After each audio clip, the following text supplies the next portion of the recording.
예배에 대한 정의가 시편 29편 2절에 기록이 되어 있습니다. 주의 이름에 합당한 영광을 그분께 드려야 된다. 이게 예배다.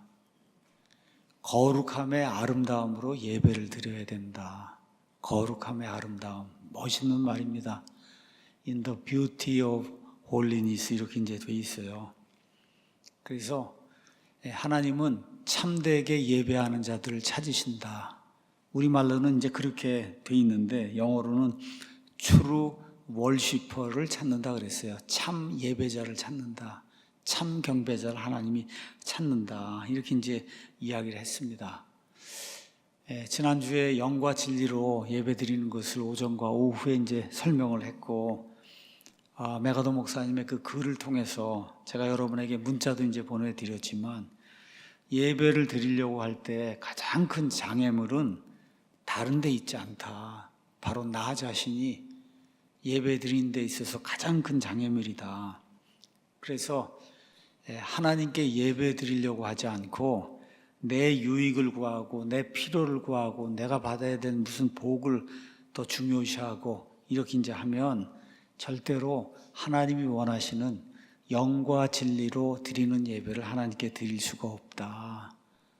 그래서 특별히 이렇게 공예배 이렇게 드리러 나올 때는 내 필요, 내 거 이런 거 다 내려놓으시고 우리가 일단 해야 될 거는 하나님께 영광을 돌려야 된다. 하나님께 찬양을 드려야 된다.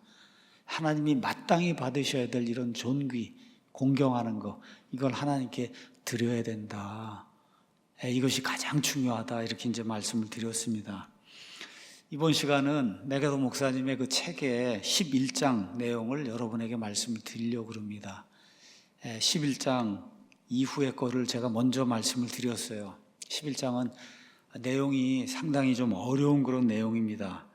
그래서 오늘은 제목을 예수님이 하나님을 아버지라고 부르신 이유, 아버지라고, 그 다음에 삼위일체 한 하나님께 우리가 예배드린다. 이런 그 제목을 가지고 예배와 관련해서 하나님에 대한 그 신학적인 그런 내용을 여러분에게 좀 말씀을 드리려고 합니다. 하나님에 대한 신학적인 내용. 우리가 신학을 공부한다 이렇게 하면 신학에 하나님도 있고 예수님도 있고 그리스도도 있고 뭐 교회도 있고 죄, 구원, 뭐 천국, 지옥 이런 모든 걸 다 포함해서 신학이라고 이야기해요. 그 신학 가운데 영어로 proper theology라고 있어요. 그러니까 고유한 신학이 있습니다. 고유한 신학. 그 얘기는 하나님만 얘기하는 거예요. 신학, 말 그대로 신에 대한 얘기만 하는 거예요. 그 proper theology가 있는데 오늘은 그 이야기를 하려고 하는 거예요. 하나님 고유한 그 하나님에 대한 그 신학, 이거를 여러분에게 좀 말씀을 드리려고 합니다. 자, 왜 예수님은 하나님을 아버지라고 말씀하셨을까? 오늘은 이제 이게 핵심이에요. 이 핵심과 함께 성령 하나님께도 우리가 예배드린다. 여기까지 이제 이끌고 나가려고 합니다. 요한복음 4장 본문을 우리가 여러 차례 이제 살펴봤습니다. 예수님께서 사마리아 그 주변 지역에 있는 수가성의 그 여인을 만나서 이 여인에게 예배 장소가 이제 더 이상 중요한 그런 시점이 아니다. 어디서 예배 드리냐가 중요한 게 아니고 어떤 분에게 어떻게 예배 드리냐가 중요한 때가 왔다. 그렇죠? 그렇게 예수님 말씀해 주셨어요. 이렇게 이야기하면서 예배의 대상이신 그 하나님을 예수님께서 뭐라고 말씀하셨냐? 그 하나님은 아버지시고 예수님이 아버지라고 부르시는 거예요. 아버지 그렇게 불렀으니까요. 아버지고 그 대상이신 그분은 영이다.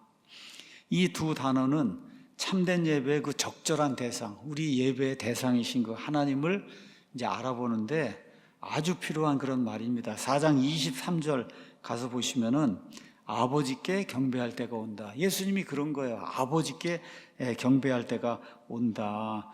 우리 킹제임스 성경 흠정역을 갖고 있으면은 아버지 이렇게 돼 있는 게 다 고딕체로 돼 있을 거예요. 명조로 돼 있다가 모든 문장은. 그런데 가서 고딕으로 이제 돼 있는 거는 영어 킹제임스 성경에 Father, 아버지라고 하는 거에 그 F가 대문자로 돼 있는 거예요. 그러니까 영어에는 다 그렇게 돼 있어요. 그래서 우리도 이제 그걸 살려서 이렇게 Father 이거 돼 있는 거를 그냥 간단하게 그냥 아버지가 아니라 아버지는 아버지인데 고딕체로 이게 다 돼 있습니다. 고딕. 요한복음엔 특별히 굉장히 많이 나와요. 이 고딕으로 된 그런 그 아버지가. 그래서 예수님이 하나님을 가리켜서 아버지라고 표현하고 또 하나님을 가리켜서 영이라고 표현했습니다. 우리가 예배 시리즈를 오늘까지 이제 포함해서 18번 이제 하고 있는데 그 앞에서 이미 하나님의 속성에 대해서 여러분에게 제가 말씀을 드렸습니다. 하나님은 인격적인 분이다. 펄스널한 그런 분이다. 지정의를 가지고 계신 그런 분이다. 하나님이 지정의를 가지고 계시기 때문에 그 하나님의 형상을 가진 저와 여러분도 지정의를 가진 그와 같은 인격적인 존재다. 이렇게 말씀을 드렸고, 하나님은 영이시다 그랬어요. 무한한 능력, 무한한 능력을 가지고 계신 그 분을 표현할 때 영이라고 표현했습니다. 그래서 그분은 변치 않으시고 또 하나님은 삼위일체 하나님이시고 전능하시고 전지하시며 어디나 계시는 그런 분이다. 그래서 이런 하나님의 속성을 한마디로 딱 요약을 해서 얘기하라 그러면 하나님은 거룩한 분이시다. 거룩하다는 거예요. 모든 걸 다 포함하는 거예요. 거룩한 분이시다.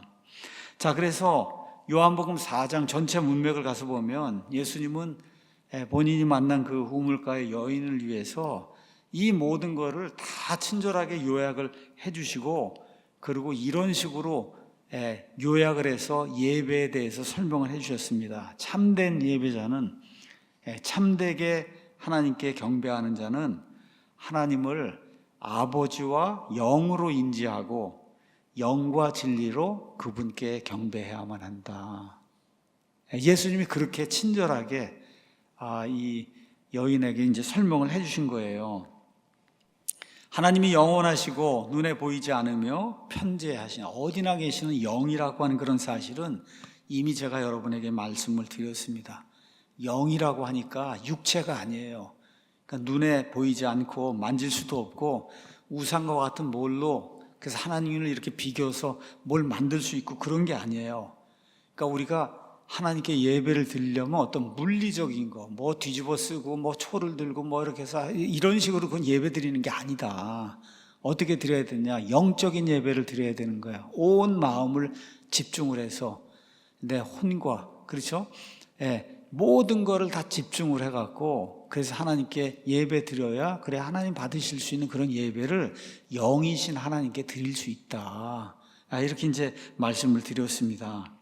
다시 마음을 온 마음과 혼을 집중을 해서 거룩함의 아름다움으로 영적인 예배를 드려야 그게 개인적으로 집에서 이렇게 생활하면서 드리는 개인의 삶의 예배든지 이렇게 다 같이 온 교회가 모여서 드린 공예배든지 그렇게 드린 예배를 드려야 하나님이 받아주신다. 하나님은 영이시기 때문에 이렇게 이제 말씀을 드렸습니다.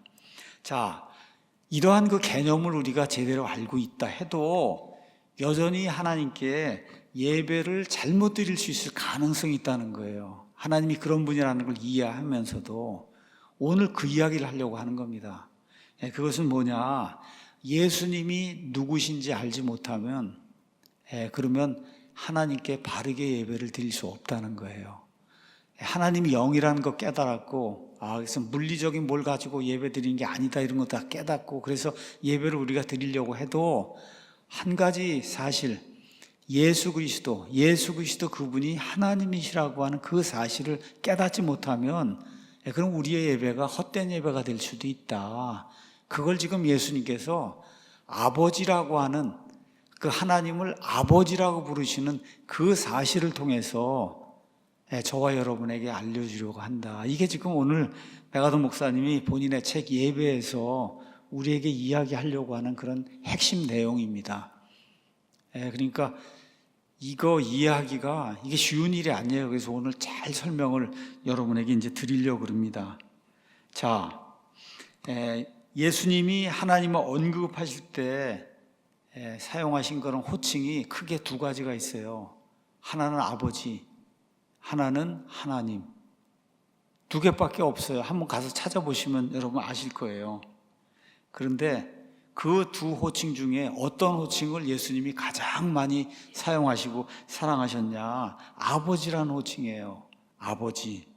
그래서 복음서에는 예수님이 그 아버지 하나님과 이야기하는 내용이 한 70번 이제 기록이 돼 있고, 그리고 십자가에서 사람들에 대한 그 죄의 심판을 다 지시고, 그리고 하나님 앞에 부르짖는 그 내용이 있어요. 엘리 엘리 라마 사박다니. 거기에서만 나의 하나님이여 나의 하나님이여 어찌하여 나를 버리셨나이까, 이거 할 때도 사실은 시편 22편에 있는 다윗의 그 시편을 그대로 인용을 했기 때문에 지금 나의 하나님이 나의 하나님 이렇게 이제 나온 거예요. 여기 빼고는 이 하나님을 언급을 할 때는 다 뭐라고 언급하냐? 아버지라고 언급하고 있는 거예요. 아버지. 그래서 요 아버지라고 언급할 때 그 의미가 무엇인가? 이거를 메가돈 목사님이 이제 설명을 해주시고, 이게 신학적으로는 심오한 그런 내용인데 오늘 여러분에게 이 내용을 말씀을 드리려고 합니다. 자, 요한복음 4장에서 예수님은 영과 진리로 예배 드리는 것에 대해 이야기하면서 아버지께 예배를 드려야 된다. 아버지께. 4장 22절, 21절 아버지께 경배할 때가 온다. 아버지. 23절 앞부분에도 아버지께 경배할 때가 온다. 23절 끝부분에도 아버지께서는 자기에게 그렇게 경배하는 자들을 찾으신다. 아버지, 아버지, 아버지 이렇게 기록이 되어 있어요. 자, 메가돈 목사님이 여기서 왜 이거를 지적을 하려고 하는 거냐? 이거는 우리가 하나님을 아버지라고 부르는 거하고 예수님이 하나님을 아버지라고 부르는 거는 본질적으로 틀린 거라는 거예요. 이거를 잘 이해를 해야 된다. 이야기를 하고 있는 겁니다. 그래서 이게 특별히 예배하고 관련이 돼서 중요한 그런 말이기 때문에 지금 설명을 하고 있는 거예요. 예수님 믿는 사람들, 저를 포함해서 기도할 때 아버지 그러고 기도하잖아요. 아버지 살려주십시오 그렇게 기도하잖아요. 도와주십시오 그렇게 기도하지 않습니까? 그렇죠?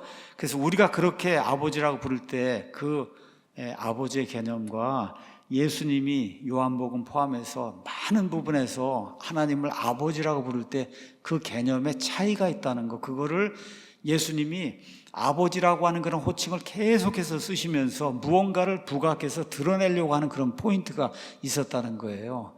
그걸 여러분에게 오늘 말씀을 드리려고 합니다. 우리가 아버지 그러면 우리 육신의 아버지처럼 어려움을 당하거나 도움이 필요하거나 이렇게 할 때 그때 우리를 도와주시는 사랑 많고 우리를 이해하시는 그 아버지, 그런 개념으로 우리가 아버지 그렇게 이제 이야기하는 겁니다. 맞습니다. 그래서 구약시대 성도들은 하나님을 아버지라고 불러본 적이 없어요. 신약시대에 들어와서 우리가 저 하늘에 계신 하나님을 아버지라고 부를 수 있는 것을 가르쳐 주신 분도 예수님이에요. 그래서 그 예수님이 주기도문에 너희는 기도할 때 이렇게 기도해라 그렇게 하면서 하늘에 계신 우리 아버지요. 그래서 아버지를 처음 가르쳐 주신 거예요. 아버지라고 부를 수 있다. 그 전에는 아버지라고 부르질 못했어요. 그래서 5장 6장 마태복음 가서 보시면 예수님은 하나님을 가리켜서 너희 아버지라고 불러도 된다. 아버지 이걸 가르쳐 주신 거예요. 그래서 우리가 하나님을 아버지하고 부르는 거는 성경적으로 옳은 거예요. 아버지라고 가르쳐 주셨으니까. 자, 그런데 요한복음 4장 뿐만 아니라 신약성경의 복음서의 여러 부분에서 또 나중에 이제 사도 바울의 서신서에 가서 보면 주 예수 그리스도의 아버지, 하나님을 찬송할 주 예수 그리스도의 아버지를 그렇게 많이 강조를 하거든요. 이런 부분들에 나오는 그 하나님을 아버지라고 하는 거, 그때의 그 아버지와 우리가 기도할 때 부르는 그 대상으로서의 마치 우리의 육신의 아버지와 같은 그런 아버지와는 엄청난 차이가 있다. 이게 신학적으로 중요한 거다. 예배 드릴 때 특별히 누구에게 예배 드리는가 이거 할 때 이 구분을 정확히 이해하는 것이 필요하다. 그래서 오늘 이걸 여러분에게 이제 말씀드리는 거예요. 자, 여기 지금 소제목을 제가 이렇게 달았습니다. 어떻게 하나님이 예수님의 아버지가 될 수 있나? 자, 예수님이 스스로 하나님을 아버지라고 고백했어요. 많이 그랬어요. 한두 번도 아니고 여러 차례. 자, 이렇게 아버지하고 이렇게 부르거나 저 하나님이 내 아버지라고 그러고 my father 이렇게 얘기하고 그렇게 할 때 이렇게 이제 말씀하신 거는 예수님에게 족보나 어떤 혈통이 있다는 것을 말씀하신 게 아니에요. 그러니까 그냥 아주 쉽게 얘기하면 진짜 아버지가 나를 낳았다. 그런 걸 이야기한 게 아니라는 거예요. 그걸 이야기한 게 아니다. 한국의 대다수 성도들이 오해하고 있고 뭐 복음성가도 있고 이렇게 이제 하는 게 시편 2편 7절이에요. 이 시편 2편 7절 내가 측량을 밝히 보이리라. 주께서 내게 이르시되 너는 내 아들이라. 이날 내가 너를 낳았도다. 이 말씀이 있거든요. 이게 대다수 성도들이 목사들이 잘못 지금 오해하고 있어요. 자, 이날 내가 너를 낳았다. 이거를 지금부터 2000년 전에 마리아가 예수님을 낳은 거 그게 그날이라는 겁니다. 그게 그러니까 2000년 전에 어느 날 그날 내가 너를 낳았도다. 이렇게 생각하는 사람이 너무 많은 거예요. 여기 이 날은 그런 날이 아닙니다. 여기 이 날은 그런 날이 아니에요. 여기 내가 너를 낳았다. 성경은 남자가 남자를 낳는 걸로 돼 있어요. 아브라함이 이삭을 낳고 이삭이 야곱을 낳는 걸로 돼 있어요. 여자가 남자를 낳으면 그때는 본이라는 BORN이라는 단어를 사용하고 남자가 남자를 낳는 거 다 성경은 남자가 남자를 낳는 걸로 돼 있어요. 이때는 비겟이라는 단어를 사용해요. 비겟. 그래서 이게 비겟 낳았다고 하는 이 말은 두 인격체 사이에 아버지가 아들을 낳았다. 지금 여기 같이 이렇게 돼 있는 이런 경우에는 진짜로 낳은 게 아니에요. 여러분 아브라함이 이삭을 낳습니까? 아니잖아요. 진짜로 낳은 게 아니잖아요. 어떤 거예요? 아주 특별한 관계를 가지고 있다. 이거 표현할 때 비겟이란 그런 단어를 사용한 거예요. 인격체 사이의 특별한 관계를 이야기할 때. 그러니까 시편 2편 7절에 이날 내가 너를 낳았다. 이거는 무슨 말이냐? 원래 영원 전부터 아들이신 그 분을 특정한 시점에 공개적으로 아들이라고 선포한 그 날이 있었다. 그걸 지금 이야기하는 거다. 그걸 어떻게 알 수 있느냐? 사도 바울의 사도행전 13장 33절, 히브리서 1장 5절 말씀을 가서 보시면 여기 나와 있는 이 구절을 그대로 인용을 하면서 뭐에 대해 설명해요? 예수님의 부활에 대해서 설명을 하고 있어요. 그러니까 예수님은 영원 전부터 하나님과 특별 관계를 맺으신 그 아들이신데 예수님의 부활로 말미암아 그날 아들이 되신 것이 아니라 예수님의 부활로 말미암아 이미 아들이신 그분이 공적으로 아들로 선포가 되셨다. 그 얘기를 하고 있는 거다. 이게 상당히 신학적으로 깊은 내용이에요. 이제 저 설명을 더 하도록 하겠습니다. 이거를 영어로는 뭐라고 이야기하냐? Eternal Sonship이라고. Eternal Sonship of Jesus Christ. 예수 그리스도의 영원한 아들 되심이라고 하는 그런 교리예요. 영원한 아들 되심. 그러니까 그냥 말씀드리면 영원 전부터 아버지 하나님, 아들 하나님, 성령 하나님 이 한 하나님으로 존재하고 계시는데 그 아버지가 호칭이에요. 그냥 영원 전부터 호칭이고 그 아들이 영원 전부터 그 호칭이고 그러니까 어느 날 아버지가 되고 어느 날 아들이 되고 하는 그런 관계가 아니라는 거예요. 그러니까 아버지도 영원 전부터 아버지고 아들도 영원 전부터 아들이지 지금부터 2000년쯤 어느 시점에 아버지가 아들을 이렇게 진짜 출산해서 마리아의 몸을 해서 태어난 그런 걸 이야기하는 게 아니다. 이런 걸 영어로는 Eternal Sonship. 그러니까 예수님이 영원 무궁토록 아들이다. 이거를 잘못 이해하는 분들이 너무 많기 때문에 메가더 목사님이 지금 이거를 여러분과 저에게 한 챕터를 이렇게 할애를 해서 이야기를 지금 하고 있는 거예요. 그러니까 예수 그리스도께서 영원히 아들이라고 하는 이 교리는 예수님이 신성을 지닌 아들 하나님으로서 어느 특정한 시간에 태어나신 그런 분이 아니라 창세전부터 영원 무궁토록 영원전 스스로 존재하시는 분이니까 그분이 그때부터 그냥 영원히 아들이라는 거예요. 영원히 아들이다. 참 이게 멋있는 말입니다. 이게 신학적으로 엄청나게 멋있는 말이에요. 근데 이거를 이해하지 못하고 그냥 2000년째 아들이 됐다고 생각하는 분이 너무 많기 때문에 여러분에게 말씀드리는 거예요. 그러니까 이 교리는 그분의 위격적인 관계, 즉 삼위일체 안에서 아버지와 아들 사이의 영원한 관계를 강조하는 거예요. 그거를 뭐라고 표현하냐? 내가 너를 낳았다, 이렇게 표현을 하고 있는 거다. 그러니까 삼위일체 그 안에서 아버지는 영원히 아버지고 아들은 영원히 아들인 거예요. 그러니까 어느 시점에 아버지가 되었기 때문에 아버지가 된 게 아니라 원래 아버지이시기 때문에 그냥 아버지인 겁니다. 아들 또한 마찬가지로 어느 시점에 아들이 되셔서 아들이 된 게 아니라 그분은 영원 전부터 계속해서 아들이에요. 변한 적이 없어, 한 번도. 그러니까 삼위일체 안에서 아버지와 아들 이 관계의 핵심은 아들 예수님이 아버지 하나님보다 조금 못한 존재다, 이런 게 아니라는 거예요. 많은 분들이 그렇게 생각하고 있어요. 아버지에게서 아들이 나왔으니까 아버지보다는 아들이 조금 못하다, 이런 생각을 많이 하고 있어요. 특히 여호와의 증인들이 그렇게 생각을 해서, 그래서 아들은 미가엘 천사장이다, 그래서 하나님은 아버지 하나님밖에 없고 여기 아들 예수님은 창조가 된 신이다, 이렇게 이제 주장을 하고 있는 거예요. 이렇게 되면 이단이 되는 거예요.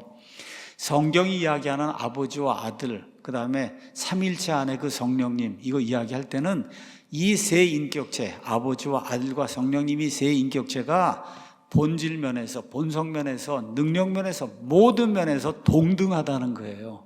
동등한, 누구에 의해서 창조된 존재가 아니에요. 이 세 인격체가 처음부터, 영원전원 시점에 처음부터 스스로 존재하시고 모든 면에서 동등한 이런 능력을 가지고 계시고 모든 면에서 차이가 하나도 없는 이런 분이시다, 이거를 성경이 우리에게 이야기해주고 있는 거예요. 그러니까 예수님이 하나님 아버지보다 열등한 그런 존재, 이거 안 되는 거예요. 또 하나님이 때 맞춰서 어느 시점에 대다수 사람들이 생각한 2000년 전에 예수님을 수태했다, 이거 아닙니다.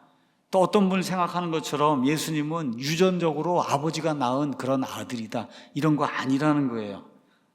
그래서 이렇게 이야기하면 예수님에게 출생한 때가 있다는 얘기가 되는 거거든요. 이거는 이단교리입니다. 없어요. 예수님은 출생한 때가 없어요.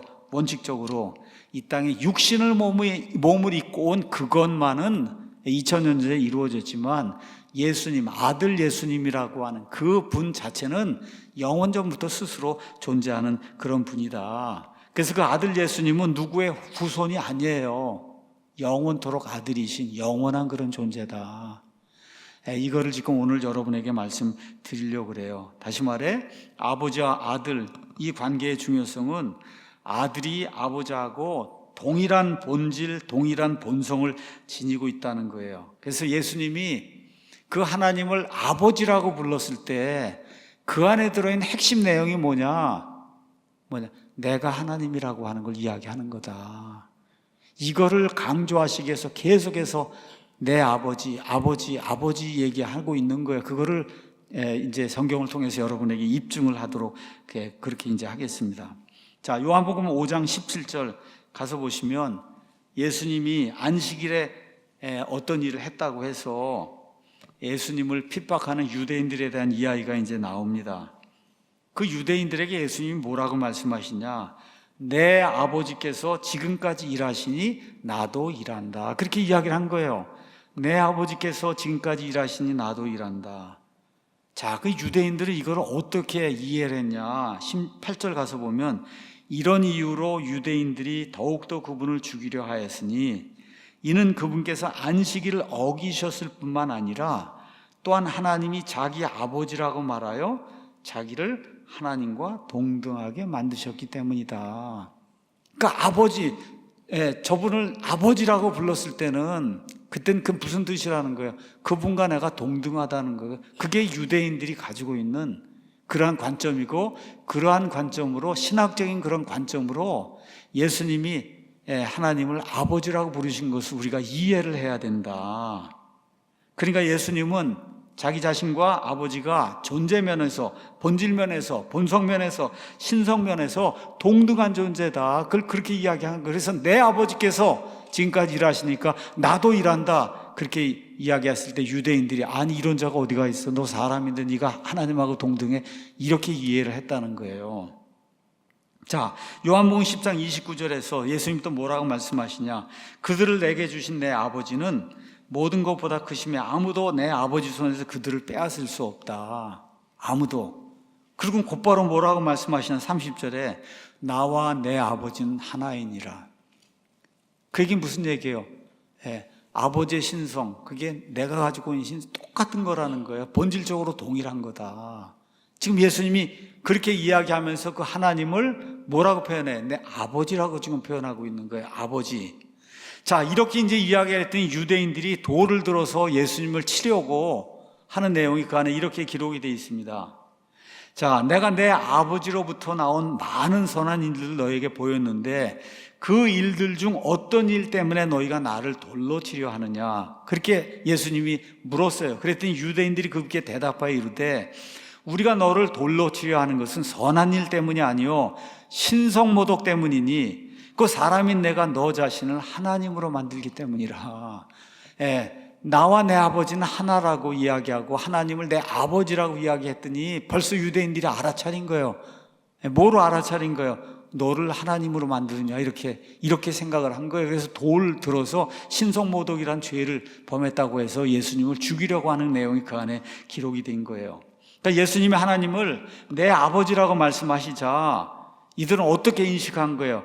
예수님이 본질적으로 신성면에서 모든 면에서 하나님과 동등하다고 주장한다. 이거를 깨달아 안 거죠.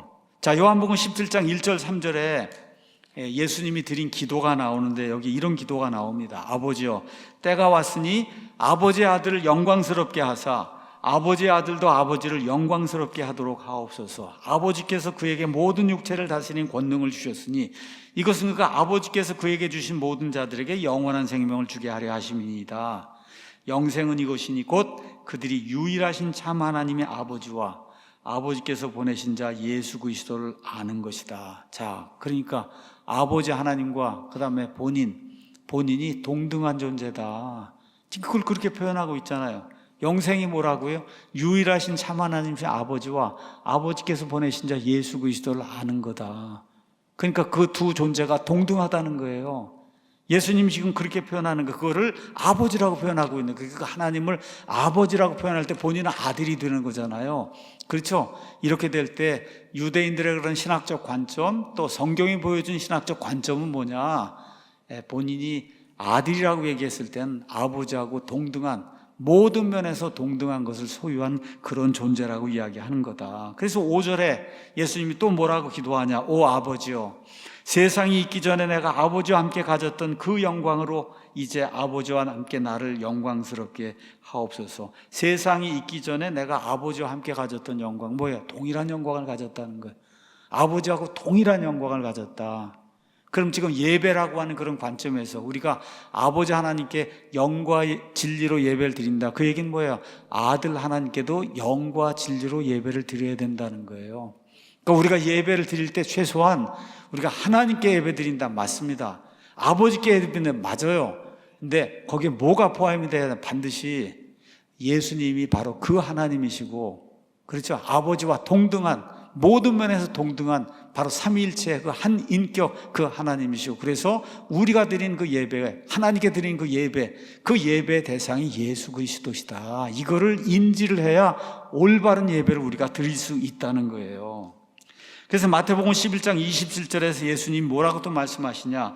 내 아버지께서 모든 것을 내게 넘겨주셨으니 아버지 외에는 아무도 아들을 알지 못하며 아들과 또 아들이 아버지를 드러낼 자 외에는 아무도 아버지를 알지 못한다.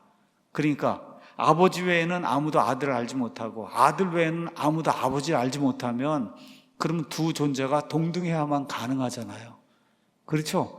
그래서 좀 성경 이해하는 데는 좀 수학도 조금 필요한 거예요, 이게. 수학도. 그래서 예수님께서 분명하게 아버지와 아들이 본질적으로 하나라는 것을 성경 말씀을 통해서 거듭 말씀을 하시면서 하늘에 있는 그 하나님을 아버지라고 표현할 때 본인은 아들이잖아요. 그렇죠? 그 아버지와 아들이 모든 면에서 아버지 하나님과 동등하신 그런 분이시다. 이거를 예수님께서 주장을 하신 거다.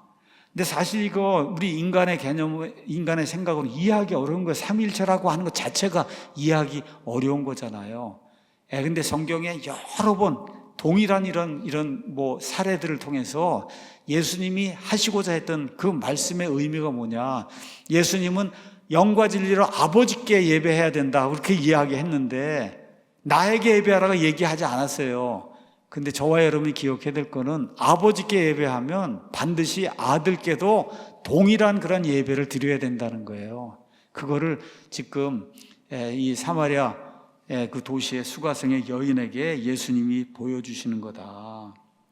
자, 하나님께 예배한다고 말하고 하나님 어디나 계시고 영원히 살아계신 영이라고 단언하며 이 하나님을 아버지라고 부르면서도 예수 그리스도께서 본질적으로 모든 면에서 그 아버지 하나님과 동등한 분이라는 것을 부인하는 그런 사람들은 하나님께 합당한 예배를 드릴 수 없다는 거예요. 그 대표적인 사례가 여호와의 증인들이에요. 안 되는 겁니다. 하나님께 예배 드릴 수가 없어요. 왜? 하나님을 잘못 알고 있으니까. 여러분, 하나님을 제대로 알아야 그 하나님께 예배 드릴 수 있잖아요. 그렇죠? 그 하나님이 삼위일체 하나님이란 사실을 인지를 해야, 그래서 우리가 아버지께 예배 드리지만 그것이 동시에 아들께 예배 드리는 거고 그것이 동시에 성령 하나님께 예배 드리는 거라고 하는 이와 같은 인식이 정확히 있어서 우리가 진리로 예배를 드린다고 할 때는 성경 말씀에 기록이 된 이것 그대로 믿고 그렇게 예배를 드려야, 그래야 하나님께 예배를 드릴 수 있는 거죠. 그래서 하나님에 대한 성경적 이해가 없이 그냥 하나님은 온 인류의 아버지시다 이렇게 주장하며 아버지 하나님께 예배 드리면 그 하나님 받으실 수 있겠어요? 안 된다는 거예요. 그런 하나님은 안 된다는 거예요. 그래서 성경이 이야기하는 그 하나님, 여기 예수님이 오셔서 가르쳐 주신 바로 그 하나님, 그 하나님께 예배를 드려야 되는 거예요. 그러니까 예수님께서 요한복음 14장에 나를 본 자는 아버지를 봤다. 여러분, 이거 엄청난 선언문 아닙니까? 이게 나를 본 자는 아버지를 봤다. 나를 본 자는 아버지를 봤다. 그게 무슨 얘기예요? 나와 아버지가 모든 면에서 동일하다는 거예요. 동일하다. 그거를 인지하고 그 예수 그리스도를 하나님으로 인지하고 그 하나님께 예배드릴 때 아버지께 예배드리고 아들께 예배드린다는 이 생각이 우리 안에 들어있어야 최소한 아버지와 아들이 모든 면에서 동등한 그런 분이라고 하는 이 사실이 저와 여러분 안에 인지가 되어 있을 때 우리가 하나님께 예배 드리는 그 예배가 하나님이 받아주신 그런 예배가 될 수 있다는 거예요. 그러니까 이게 아무것도 모르면 괜찮습니다. 나이가 한 90대에서 지금 하나님께 갈 날이 얼마 안 된 상태에서 그냥 성경 읽고 예수 그리스도를 믿고 좀 구원받았어요. 그래서 하나님께 예배 드린다고 예배 괜찮아요. 하나님 그거 아십니다. 그런데 일찍 구원받고 오랫동안 믿음 생활을 하면서도 그래서 성경을 연구하지 않고 이렇게 돼서 어떤 하나님이 있어서 알지 못하고 그저 그렇게 예배 드리면 그건 조금 좀 영어로 얘기하면 미저러블한 거예요. 좀 불쌍한 거예요. 불쌍한 거. 하나님이 받아주시리라고 믿습니다. 잘 모르고 그러는 거니까. 그럼에도 불구하고 좀 미흡한 거죠. 미흡한 거다. 그러니까 우리가 성장을 해서 그래도 하나님 말씀 안에 이렇게 성장을 해서 에베소서의 표현에 따르면 그리스도의 장성한 분량에까지 이렇게 다다라야 되지 않겠어요? 그렇게 되기 위해서 이 아버지라고 하는 그 표현을 왜 예수님이 이렇게 사용하셨는가, 이런 의미도 이제 우리가 알아야 된다. 자, 그러니까 요한복음 14장 6절에 내가 곧 길이요 진리요 생명이니 나를 통하지 않고서는 아무도 아버지께 가지 못한다. 그 얘기는 무슨 얘기예요? 아버지께 가야 되는데 예수님을 통하지 않고는 못 간다는 거예요. 그 얘기는 아버지와 아들이 동등하니까 그런 이야기를 하죠. 모든 면에서. 그렇잖아요. 그런 이야기를 한다는 거 꼭 기억을 해야 됩니다. 자, 그래서 요한복음 5장 23절에 예수님이 그거를 이렇게 이제 결론을 내신 거예요. 이것은 모든 사람들이 아버지를 공경하는 것 같이 아들을 공경하게 하려 하심이라. 아들을 공경하지 아니하는 자는 그를 보내신 아버지를 공경하지 아니하는지를. 공경한다고 하는 말이 영어로 honor, 어떤 사람에게 존귀를 이렇게 올려드리는 거예요. 영광을 올려드리는 거, 이게 공경하는 거거든요. 그러니까 지금식으로 얘기하면 예배하는 거예요. 그러니까 아버지께 예배한다고 하면 반드시 누구에게도 예배해야 돼요. 아들에게도 동일한 그 거룩함의 아름다움으로 예배를 드려야 된다. 예수님이 그걸 이런 식으로 이제 표현하고 있는 겁니다. 그러니까 나중에 이제 도마가 예수님을 만나고 난 다음에 뭐라고 고백을 하냐? 나의 주시오, 나의 하나님이십니다. 이렇게 고백을 하잖아요. 나의 주시오, 나의 하나님이십니다. 요렇게 고백이 나와야 그게 예수님을 아는 사람이에요. 그런 사람이 영과 진리로 하나님께 경배를 드릴 수 있는 그런 사람이다. 진리라고 한 그 진리가 그 진리를 이야기하는 그런 의미의 진리를 이야기하는 겁니다. 자, 그래서 우리는 아버지 하나님께 예배하고 동시에 아들 하나님께도 예배를 하는 거예요. 우리가 와서 하나님께 예배 드린다고 할 때는 아버지 하나님, 아들 하나님께 우리가 예배를 드리는 겁니다. 자, 그러면 성령님은 어떠냐? 성령님, 성경에는 직접적으로 우리 보고 성령님께 예배해야 된다 이런 얘기가 없습니다. 뭐 성령님을 공경해야 된다 이런 얘기가 없어요. 자, 그런데 예배는 성령님의 사역과 분리해서 생각할 수가 없는 그런 일입니다. 왜 그러냐? 갈라디아서 4장 6절, 로마서 8장 15절 16절. 그러면 우리가 하나님 앞으로 나가려고 할 때 우리가 아버지 하고 부른단 말이에요. 그렇게 부르면서 나가는 거예요. 근데 그 일을 가능하게 해주시는 분이 또 누구냐? 성령님이시거든요. 그러니까 성령님의 개입이 없이, 성령님의 내주하심이 없이는 그 하나님을 아버지하고 부를 수가 없는 거예요. 그러니까 우리가 예배를 드리면서 아버지께 예배를 드립니다. 아버지 예배를 드리면 이렇게 얘기할 때 성령님이 없이 그거 불가능하다는 거예요. 성령님이 없이 그게 불가능하다. 그러니까 예배 사역에도 성령님이 함께 하신다. 자, 성령님은 삼위일체 그 한 하나님의 세 인격체 중 한 분이십니다. 그러니까 성령님은 하나님이세요. 자, 성령님은 구약에 한 100번 정도 나오고 신약 성경에는 261구절에 성령님이 나옵니다. 성령님이라고 하는 분. 자, 그래서 이 구절들을 통합적으로 전체를 다 모아보면 성령님이 신자들 내부에 영원토록 내주해 계시는 삼위일체 하나님이라고 하는 사실을 알 수가 있어요. 저와 여러분이 성경 말씀 이렇게 읽잖아요. 이 성경의 저자가 누구냐? 원래 저자 누구예요? 하나님이시죠. 맞습니다. 근데 하나님 가운데 특별히 세 인격체 가운데 어느 분이 진짜 저자냐? 그럼 누구라고 대답해야 돼요? 성령님의 성경 말씀이 그렇게 이야기합니다. 제가 여러분에게 읽어드릴게요. 베드로후서 1장 20절 21절에 먼저 이것을 알라. 즉 성경 기록의 대언은 결코 어떤 사적인 해석에서 나지 아니하였나니 대언은 옛적에 사람의 뜻에 의해 나오지 아니하였고 오히려 하나님의 거룩한 사람들은 성령님께서 자기들을 움직이시는 대로 말하였다. 하나님의 사람들이 기록을 했는데 어떻게 해요? 성령님이 움직이신 대로 기록했으니까 성령님이 하나님이란 말이에요. 여러분 이거 이해가 되십니까? 이게 수학이 필요한 거예요. 수학이, 논리가. 하나님의 사람들은 원래대로 이렇게 하나님의 거룩한 사람들은 하나님께서 자기들을 움직이신 이렇게 해야 되잖아요. 근데 하나님 대신에 누구를 기록했어요? 성령님이라고 기록했으니까 하나님이 성령님이시다. 사도행전 6장에 가서 보시면 정확하게 이렇게 또 표현이 되어 있습니다. 자, 하나님이 수학도 잘 해야지 된다. 그래서 이렇게 말씀해 주시는 것 같아요. 자, 한번 가서 보겠습니다. 3절에 베드로가 이르되 아나니아야 어찌하여 사탄이 내 마음에 가득 차서 내가 성령님께 거짓말을 하고 땅값에 얼마를 감추었냐? 땅이 남아있었을 때 내 것이 아니었느냐? 그것을 판대해도 그것이 내 권한 안에 있지 아니하였느냐? 내가 어찌하여 이를 내 마음속에 품었느냐? 내가 사람들에게 거짓말하지 아니하고 성령님께 했다. 이게 안 했잖아요. 뭐라고 했어요? 하나님께 하였도다. 그러니까 성령님께 거짓말하게 하나님께 한 거라니까 성령님이 하나님이라고 성경이 우리에게 이야기해주고 있는 거예요.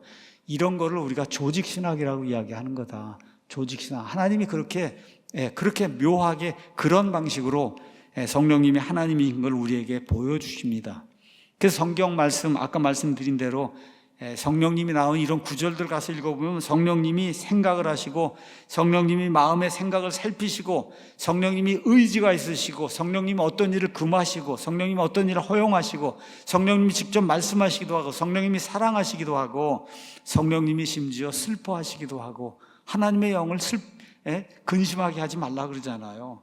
또 성령님이 우리를 대신해서 기도도 해주시고, 인격체가 아니면 할 수 없는 그런 일을 성령님이 하세요. 자, 그래서 성경이 이거를 저와 여러분이 마태복음 28장 19절 가서 보면 아버지와 아들과 성령님의 이름으로 침례를 줘라. 이렇게 해서 삼위일체 하나님, 한 하나님이라고 하는 거. 인격체는 세 분이 계시지만 한 하나님이다. 아버지와 아들과 성령님의 이름들로가 아니라 이름으로 침례를 주고, 이런 식으로 성경이 표현하고 있는 거예요. 거룩하다, 거룩하다, 거룩하다. Three times holy. 성경이 이렇게 이야기하고 있는 거예요. 우리 구원도 베드로전서 1장 2절 가서 보면 하나님 아버지의 미리 아심에 따라 성령의 거룩히 구별하심을 통해 순종함과 예수 그리스도의 핏부림에 이르도록 선택받은 자들. 다 여기 또 삼위일체 하나님이 다 나오잖아요. 아버지 하나님, 성령 하나님, 예수 그리스도. 그 한 하나님이 각각 하시는 일이 달라요. 구원 사역이 하시는 그 일을 이렇게 지금 표현하고 있잖아요. 하나님 아버지의 미리 아심에 따라 성령님의 거룩히 구별하심을 통해 예수님이 피 뿌리는 그런 일, 그걸 통해 선택받았다. 지금 성경이 그렇게 이야기하고 있는 거예요. 그래서 우리는 성령님이 아버지 하나님하고 아들 하나님하고 동등하다. 모든 면에서. 성령님도 누가 만든 존재가 아니에요. 영원 전부터 스스로 존재하는 분이에요. 모든 면에서 아버지와 아들과 동등한 이와 같은 능력을 가지고 있는 그런 분이다. 그러면 성령님도 예배받을 자격이 있으신 분이죠. 왜? 하나님이시니까. 그렇죠? 그래서 성령님은 성경 가서 읽어보시면 하나님의 영이라고 불려요. 하나님의 영. 하나님은 영이시니 하나님께 경배하는 자들이 반드시 영과 진리로 그분께 경배할 때 그 영, 하나님의 영이시라 할 때 그 영이 성령님이라고, 하나님의 영이라고, 또 누구의 영이라고 그래요? 그리스도의 영이라고 그랬잖아요. 로마서 가서 보시면 그리스도의 영이다. 그 이야기는 성령님은 본질적으로 아버지 하나님과 동등하시고, 성령 하나님은 본질적으로 본성면에서 신성면에서 모든 면에서 아들 하나님과도 동등하신 그런 분이시다. 그러니까 삼위일체 한 하나님 안에서 이 세 인격체는 각각 독특한 사역을 맡고 계세요. 성령 하나님은 우리를 예수님, 아들 예수님께로 부르시고, 아들 예수님은 우리를 아버지 하나님께로 부르신다. 그렇기 때문에 우리가 하나님께 예배를 드리러 나온다 이렇게 할 때 우리가 말로 그렇게 표현 안 해요. 그냥 하나님께 예배 드린다고 할 때 우리의 속에 들어있는 그 신학 속에는 한 하나님, 그렇죠? 아버지 하나님, 아들 하나님, 성령 하나님, 이 한 하나님께 우리가 예배를 드리고 있는 거다. 이 생각이 우리 속에 있어야 돼. 이제 좀 성장했어요. 성장한 사람들은 그 생각을 가지고 그리고 하나님께 예배를 드려야 된다는 거예요. 그래서 예수님이 하늘에 계신 그 하나님을 표현할 때 꼭 아버지라고 표현했고, 본인은 그러면 아들이, 진짜 아들. 그렇죠? 이렇게 될 때 그 의미가 아버지와 아들이 모든 면에서 동등한 하나님이라고 하는 그런 사실, 이거를 사람들에게 인식시키기 위해서 이 표현을 그렇게 예수님이 많이 사용했다. 자, 요한복음 이제 4장에서 예수님은 아버지란 용어를 사용함으로써 아주 주의 깊게 참된 예배의 대상을 밝히 보여주셨어요. 그 여인에게. 그러니까 성경의 하나님, 신약과 구약 성경에 나오는 그 한 하나님은 모호하고 불분명한 그런 분이 아니고 누구냐? 주 예수 그리스도의 아버지세요. 그래서 제가 오늘 시간이 없기 때문에 다 읽지 않았습니다. 예배책 가서 보시면 사도 바울의 서신에도 가서 보시면 계속해서 우리 주 예수 그리스도의 아버지 하나님, 우리 주 예수 그리스도의 아버지 계속 나오는 거예요. 베드로 전서에도 나오고 요한의 그런 말씀에도 이 서신서에도 나오고 꼭 주 예수 그리스도의 아버지 그 나올 때 그 아버지가 나올 때 그 아버지 나오면은 그 아들이 아버지에게 종속이 돼 있는 한 단계 낮은 그런 의미를 이야기하는 것이 아니라 아버지와 그 아들이 모든 면에서 동등한 그런 존재라고 하는 거, 이거를 정확하게 우리에게 알려주는 거다. 그래서 우리는 아들 예수님을 통해 성령님의 능력으로 아버지 하나님께 나아가는 거예요. 그렇게 예배를 드리는 거다. 그걸 꼭 고백할 필요는 없어요. 그래도 우리가 영과 진리로 예배할 때는 이런 것들이 다 그 안에 녹아들어 있는 거예요. 그래서 진심으로 예수 그리스도를 믿는 자만이 참된 예배를 드릴 수 있는 거예요. 그러니까 예수님 밖에서 뭐 다른 모든 무슨 이단 종파들도 있고 뭐 있잖아요. 그러니까 사람을 세워놓고 이렇게 하는 이런데 다 뭐 예배 드린다고 하는데 그게 다 가짜 예배가 될 수밖에 없는 게, 예수님께 드리는 예배, 예수님은 하나님을 인정하지 않는 그런 예배는, 그 예배는 하나님이 받으실 수 있는 예배가 결코 아니다. 그래서 그거를 수가성 여인에게 저 하나님은 아버지라고 부르시면서 예수님께서 그렇게 많이 강조하신 거다. 또 동시에 우리가 삼위일체 하나님이라는 걸 기억을 하고, 말로 우리가 성령님께 예배드린다 이렇게 하지 않아도 우리가 영과 진리로 하나님께 예배 드릴 때에는 삼위일체 그 한 하나님의 한 인격체이신 그 성령님께도 동일하게 거룩함의 아름다움으로 우리가 예배를 드리고 있는 거다. 그래서 진심으로 예수 그리스도를 믿는 자만이 참된 예배를 드릴 수 있는 거예요. 그래서 그리스도, 예수님을 구원자로 영접한 그 그리스도인은 성령님을 통해 아들 예수님께 나아갈 수 있고, 바로 그런 사람이 하나님 앞에 나가서 하나님이 원하시는 영과 진리로 예배를 드릴 수 있는 겁니다. 그래서 이 모든 거 이제 정리하면 우리가 하나님께 예배를 드린다, 아버지께 예배 드리는 거예요. 그 다음에 아들께 예배 드리는 거예요. 또 성령 하나님께 예배를 드리는 거예요. 이렇게 드리는 그 예배가 영과 진리로 드리는 그런 예배다. 이거를 오늘 좀 신학적으로 깊은 그런 이야기를 했는데, 그래도 좀 오후에 남으시는 분들은 그래도 이 정도 조금 이렇게 이해하고 이렇게 예배 드리면 좋지 않겠나, 이런 생각을 가지고 여러분의 말씀 드렸습니다. 기도하겠습니다.